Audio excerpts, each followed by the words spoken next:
Aunt Agatha speaks her mind.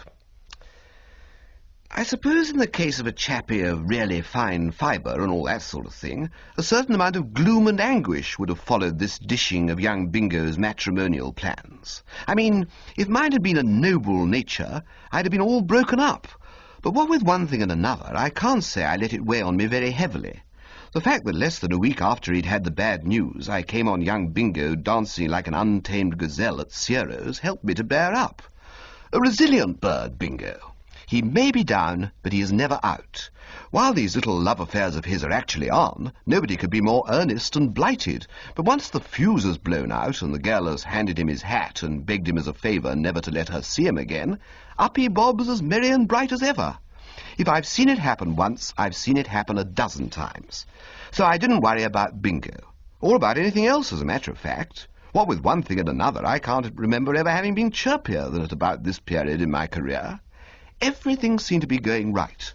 On 3 separate occasions, horses on which I'd invested a sizable amount won by lengths, instead of sitting down to rest in the middle of the race, as horses usually do when I've got money on them. Added to this, the weather continued topping to a degree. My new socks were admitted on all sides to be just the kind that Mother makes, and to round it all off, my Aunt Agatha had gone to France and wouldn't be on hand to snooter me for at least another 6 weeks. And if you knew my Aunt Agatha, you'd agree that that alone was happiness enough for anyone. It suddenly struck me so forcibly one morning while I was having my bath that I hadn't a worry on earth that I began to sing like a ballet nightingale as I sploshed the sponge about. It seemed to me that everything was absolutely for the best in the best of all possible worlds. But have you ever noticed a rummy thing about life? I mean, the way something always comes along to give it you in the neck at the very moment when you're feeling most braced about things in general. No sooner had I dried the old limbs and shoved on the suiting and toddled into the sitting-room than the blow fell. There was a letter from Aunt Agatha on the mantelpiece. "Oh, gosh," I said when I'd read it. "Sir?" said Jeeves. He was fooling about in the background on some job or other. "It's from my Aunt Agatha, Jeeves. Mrs. Gregson, you know." "Yes, sir."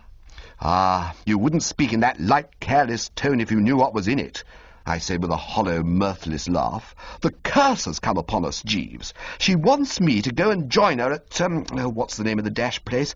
At Roville-sur-Mer. Oh, hang it all." "I'd better be packing, sir." "I suppose so." To people who don't know my Aunt Agatha, I find it extraordinarily difficult to explain why it is that she's always put the wind up me to such a frightful extent. I mean, I'm not dependent on her financially or anything like that. It's simply personality, I've come to the conclusion. You see, all through my childhood and when I was a kid at school, she was always able to turn me inside out with a single glance, and I haven't come out from under the fluence yet. We run to height a bit in our family, and there's about 5'9" of Aunt Agatha, topped off with a beaky nose, an eagle eye, and a lot of grey hair, and the general effect is pretty formidable. Anyway, it never even occurred to me for a moment to give her the miss in baulk on this occasion. If she said I must go to Roville, it was all over except buying the tickets. What's the idea, Jeeves? I wonder why she wants me. "I could not say, sir." Well, it was no good talking about it. The only gleam of consolation, the only bit of blue among the clouds, was the fact that at Roville I should at last be able to wear the rather fruity cummerbund I had bought 6 months ago and had never had the nerve to put on. One of those silk contrivances, you know, which you tie round your waist instead of a waistcoat, something of the order of a sash, only more substantial. I'd never been able to muster up the courage to put it on so far, for I knew that there would be trouble with Jeeves when I did, it being a pretty brightish scarlet. Still, at a place like Roville, presumably dripping with the gaiety and joie de vivre of France, it seemed to me that something might be done. Roville, which I reached early in the morning after a beastly choppy crossing and a jerky night in the train, is a fairly nifty spot where a chappie without encumbrances in the shape of aunts might spend a somewhat genial week or so. It is like all those French places, mainly sands and hotels and casinos. The hotel which had had the bad luck to draw Aunt Agatha's custom was the Splendide, and by the time I got there wasn't a member of the staff who didn't seem to be feeling it deeply. I sympathized with them. I've had experience of Aunt Agatha at hotels before. Of course, the real rough work was all over when I arrived, but I could tell by the way everyone grovelled before her that she had started by having her first room changed because it hadn't a sudden exposure, and her next because it had a creaking wardrobe, and that she had said her say on the subject of the cooking, the waiting, the chambermaiding, and everything else with perfect freedom and candour. She had got the whole gang nicely under control by now. The manager, a whiskered cove who looked like a bandit, simply tied himself into knots whenever she looked at him. All this triumph had produced a sort of grim geniality in her, and she was almost motherly when we met. "I am so glad you were able to come, Bertie," she said. "The air will do you so much good. Far better for you than spending your time in stuffy London nightclubs." I said. "You will meet some pleasant people, too. I want to introduce you to a Miss Hemingway and her brother, who have become great friends of mine. I am sure you will like Miss Hemingway, a nice, quiet girl, so different from so many of the bold girls one meets in London nowadays. Her brother is curate at Chipley in the Glen in Dorsetshire. He tells me they are connected with the Kent Hemingways, a very good family. She is a charming girl." I had a grim foreboding of an awful doom. All this boosting was so unlike Aunt Agatha, who normally is one of the most celebrated right and left-hand knockers in London society. I felt a clammy suspicion. And by Jove, I was right. "Aileen Hemingway," said Aunt Agatha, "is just the girl I should like to see you marry, Bertie. You ought to be thinking of getting married. Marriage might make something of you, and I could not wish you a better wife than dear Aileen. She would be such a good influence in your life. Here, I say," I chipped in at this juncture, chilled to the marrow. "Bertie," said Aunt Agatha, dropping the motherly manner for a bit and giving me the cold eye. "Yes, but I say, it is young men like you, Bertie, who make the person with the future of the race at heart despair. Cursed with too much money, you fritter away in idle selfishness a life which might have been made useful, helpful, and profitable. You do nothing but waste your time on frivolous pleasures. You are simply an antisocial animal, a drone. Bertie, it is imperative that you marry. But dash it all, yes, you should be breeding children to— No, really, I say, please," I said, blushing richly. "Aunt Agatha belongs to 2 or 3 of these women's clubs, and she keeps forgetting she isn't in the smoking room. Bertie," she resumed, and would no doubt have hauled up her slacks at some length, had we not been interrupted.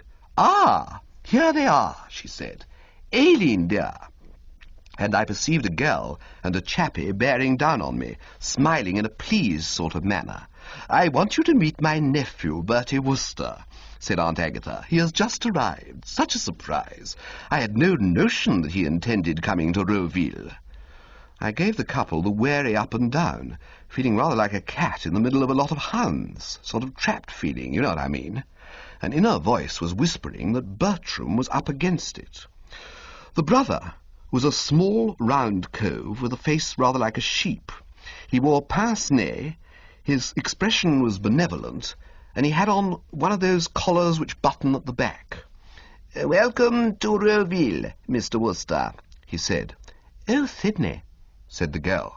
"Doesn't Mr. Wooster remind you of Canon Blenkinthrope, who came to Chipley to preach last Easter?"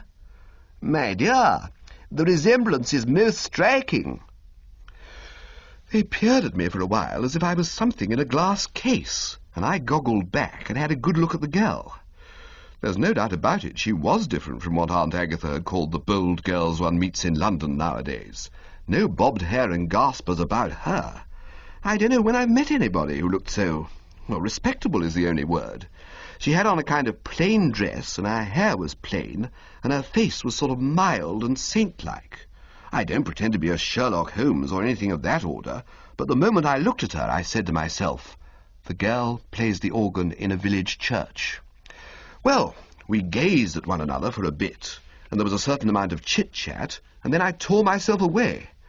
But before I went, I had been booked up to take brother and the girl for a nice drive that afternoon, and the thought of it depressed me to such an extent that I felt there was only one thing to be done.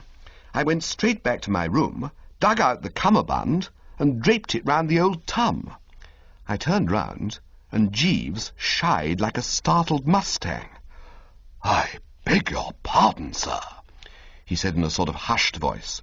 You are surely not proposing to appear in public in that thing? The cummerbund? I said in a careless, debonair way, passing it off. Oh, rather. I should not advise it, sir. Really, I shouldn't. Why not? The effect, sir, is loud in the extreme.